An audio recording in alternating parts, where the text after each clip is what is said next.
that after 5 games of this season? Yeah, it's difficult, isn't it? I think you look at the way they spent in the summer and everyone thinks you're doing this from a position of strength. You're spending so much money, getting all of these top players, so many were in, Bayern Munich were in. The greatest spending spree in Liverpool history built to secure Arne Slot's dynasty is already an absolute disaster, and this isn't bad luck.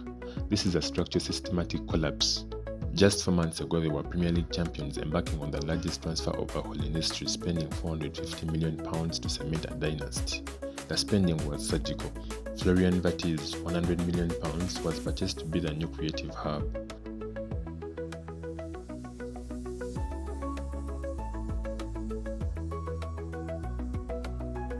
Alexander Isak £125 million, the clinical 9. That's given away by McCarthy. Isak! Welcome to the new world! The new world of Alexander Isak and Liverpool Football Club. And Jeremy Frimpong, £30 million, was brought in to replace the Trent Hall, ensuring the right back position remained a dynamic offensive threat.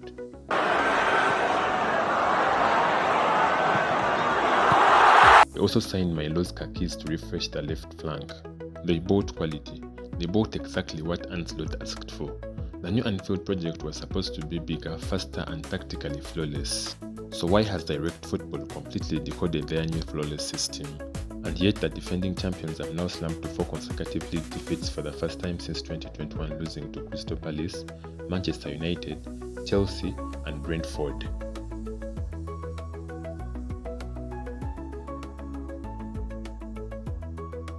How does a team this talented, meticulously built suddenly look so fragile?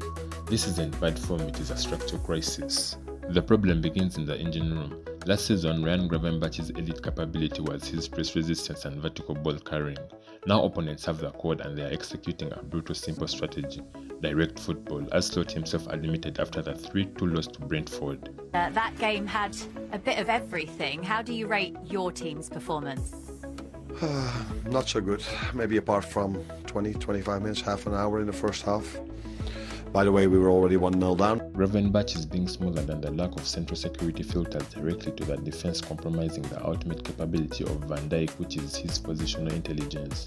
Slot's system with inverted fullbacks pushing high is forcing Van Dijk into covering vast open channels. This setup was ruthlessly exploited by Manchester United in the 2-1 defeat, forcing Van Dijk to react wide rather than dictate centrally. The structural failure is exposing the world's best positional defender to 1 versus 1 foot races he should never have to take. Virgil, a game full of drama. How do you sum it up from a Liverpool perspective? Disappointed for losing here. The attack is lopsided because the trade-off is failing. Mohamed Salah's elite capability is his volume and efficiency in front of the goal, but his expected goals per 90 has plummeted by nearly 50%. The tactical wound is the defensive imbalance caused by his reduced work rate. Every manager knows the space between Salah and his right back is a gold mine. The 2-1 loss to Chelsea proved this, with their goals stemming from a quick switch into that exposed channel. Salah is a strategic liability if the goals don't justify the defensive cost. And then there is Florian Wirtz. The £116 million signing is a symptom of the issue. His capability is improvisation and artistic playmaking, but Slot's demand is structure and relentless intensity. Wirtz is creating chances, but his expected assists total is low, indicating busy but not dangerous creation.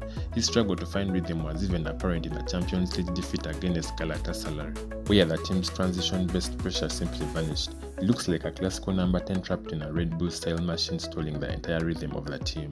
The £450 million project is failing because of systematic flaws that neutralize player capabilities, culminating in a historic 4-game losing streak.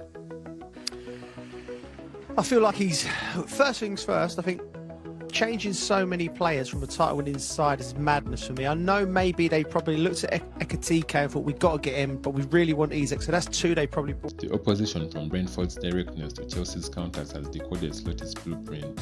To survive this tactical crisis, Arne Slot must make a ruthless choice, prioritizing defensive stability by changing the fullback roles or revert to the pressing DNA by replacing Flair with functional press-resistant midfielders. The transition must end, the winning structure must be rewritten from the scratch.